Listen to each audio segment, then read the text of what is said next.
Hello friend, welcome to my YouTube channel environment edu academy पे आप लोग का स्वागत है। मैं डॉक्टर जुएल चौरसिया। आज हम लोग जो है बात करेंगे जो है बहुत इंपॉर्टेंट जो है क्वेश्चंस जो है उसके जो क्वालिटी के जो है पूछे जाते हैं, जो है वन लाइनर टाइप के हम लोग इसको जो है करने वाले हैं। तो भारत में ईस्ट इंडिया कंपनी की स्थापना किस चार्टर एक्ट के तहत किया गया था? जो है तो 1600 जो है ईस्वी के चार्टर एक्ट के तहत जो है किया गया था, जो 1600 ईस्वी का जो चार्टर एक्ट था। ठीक है। फिर महारानी एलिजाबेथ ने ईस्ट इंडिया कंपनी की स्थापना कर इसकी अध्यक्षता में पूर्वी देशों में व्यापार करने की आज्ञा प्रदान किया था। तो इन्होंने जो है 1600 में जो है 31 दिसंबर जो है 1600 में जो है ईस्ट इंडिया कंपनी की स्थापना की गई थी पूर्वी देशों के साथ व्यापार करने के लिए। ठीक है। और उसके बाद जो है महारानी जो एलिजाबेथ ने जो है क्या किया था, 15 वर्षों तक का व्यापार करने के लिए अधिकार दिया था जो ईस्ट इंडिया कंपनी को। ईस्ट इंडिया कंपनी की उस समय कुल पूंजी थी जो है 30,133 पाउंड, 3133 पाउंड जो है इसमें थी। इसमें कुल 217 जो है भागीदार होते थे। इसमें कुल जो है गवर्नर और गवर्नर मिला के 24 लोग और होते थे। इनको जो है कोर्ट ऑफ डायरेक्टर्स है, निदेशक मंडल कहा जाता था। ठीक है। तो इसमें जो मतलब इसमें किसकी अध्यक्षता में पूरी देश में व्यापार करने की आज्ञा प्रदान किया गया था? वो लॉर्ड मेयर की। ठीक है। फिर ईस्ट इंडिया कंपनी ने भारत में अपना कार्य कहाँ से प्रारंभ किया? तो इन्होंने जो अपना काम जो है सूरत से जो है स्टार्ट किया था। सूरत में पहले जो है ये लोग जो है अपना जो है कारखाना लगाए, वहाँ से शुरू किया। फिर आंग्ल भारतीय विधि संहिताओं के निर्माण एवं विकास की नींव कहाँ से जो है प्रारंभ होती है? तो आंग्ल भारतीय विधि संहिताओं के निर्माण एवं विकास की नींव कहाँ से प्राप्त हुई? 1600 ईस्वी के चार्टर से जो है पॉलिटिकल जो है नियम कानून बनने जो है शुरू हो गए थे जो है। ठीक है। तो यहाँ से जो है 1600 ईस्वी के चार्टर से जो है आंग्ल भारतीय विधि संहिताओं के निर्माण एवं विकास की नींव जो है प्रारंभ हुई थी। फिर इंग्लैंड स्थित कंपनी के बोर्ड ऑफ डायरेक्टर्स का विधि निर्माण का अधिकार किस राजलेख द्वारा गवर्नर तथा उसकी परिषद के सदस्यों में विहित किया गया? मतलब बोर्ड ऑफ डायरेक्टर्स का विधि निर्माण का अधिकार जो है कौन से राजलेख के थ्रू जो है किया गया था, और तथा उसकी परिषद के सदस्यों के बारे में जो है कहा गया। मतलब तो सन 1726 का जो है राजलेख था, चार्टर द्वारा जो है इस तरीके से जो है बात हुई थी, जो है विधि बनाने की शक्ति प्रदान की गई थी। इसमें जो है कोलकाता, मुंबई तथा मद्रास प्रेसिडेंसियों के राज्यपालों को तथा उनकी परिषद को भी उनकी जो है विधि बनाने की जो है बात कही गई थी। फिर किस अधिनियम द्वारा कंपनी में गवर्नर जनरल का पद सृजित किया गया? तो हम लोग जानते 1773 के रेगुलेटिंग एक्ट के थ्रू जो है पहले जो है बंगाल के गवर्नर थे, उसके बाद उनको जो है वहाँ जो है अधिनियम के द्वारा जो है 1773 के रेगुलेटिंग एक्ट के थ्रू उन्हें जो है भारत का गवर्नर जनरल बना दिया गया। ठीक है।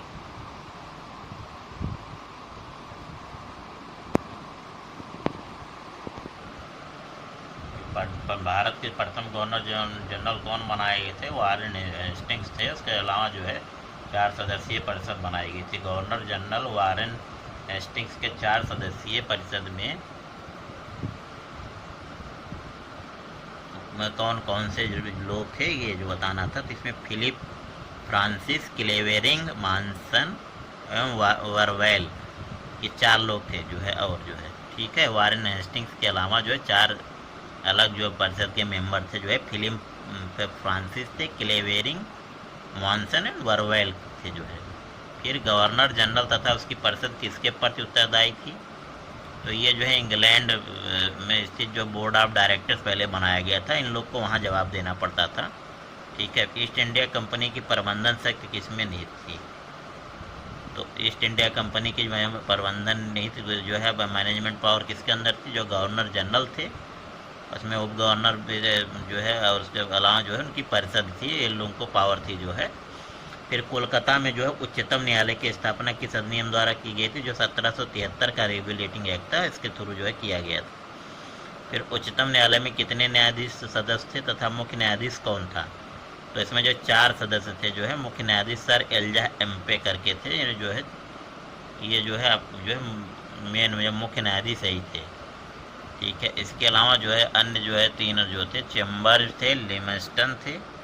ठीक है। चेम्बर्स थे, लिमेस्टन थे और लिमेस्टर एवं जो हाइड। ठीक है। चेम्बर्स, लिमेस्टर एवं हाइड, इनके अलावा 3 लोग और थे, ठीक है। फिर आपका उच्चतम न्यायालय किस अधिनियम द्वारा भारत के गवर्नर जनरल और उसकी काउंसिल को नियम तथा अध्यादेश जारी करने की शक्तियां प्रदान की गई?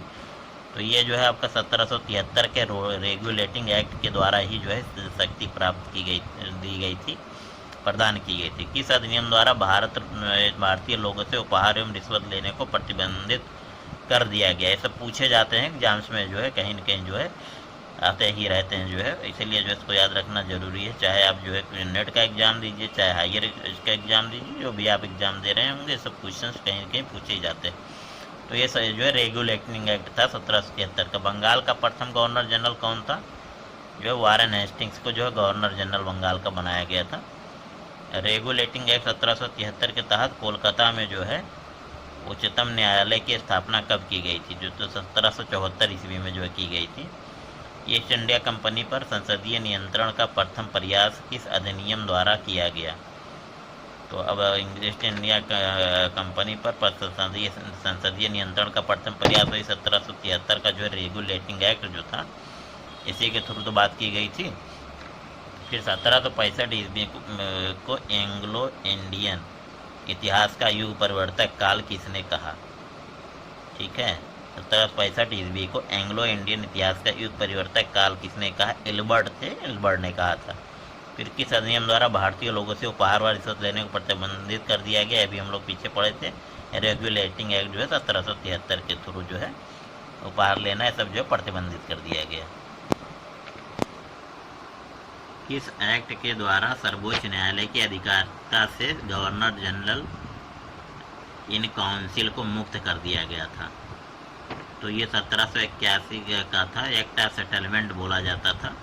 फिर सर्वोच्च न्यायालय की राजस्व अधिकारिता को किस एक्ट द्वारा समाप्त किया गया था? ये यही वाला एक्ट भी था 1781 का, जो है एक्ट ऑफ सेटलमेंट बोलते हैं, इसके थ्रू जो बात किया गया था। सर्वप्रथम किस गवर्नर जनरल को तथा किस अधिनियम द्वारा गवर्नर जनरल तथा मुख्य सेनापति दोनों की शक्तियाँ प्रदान की गई?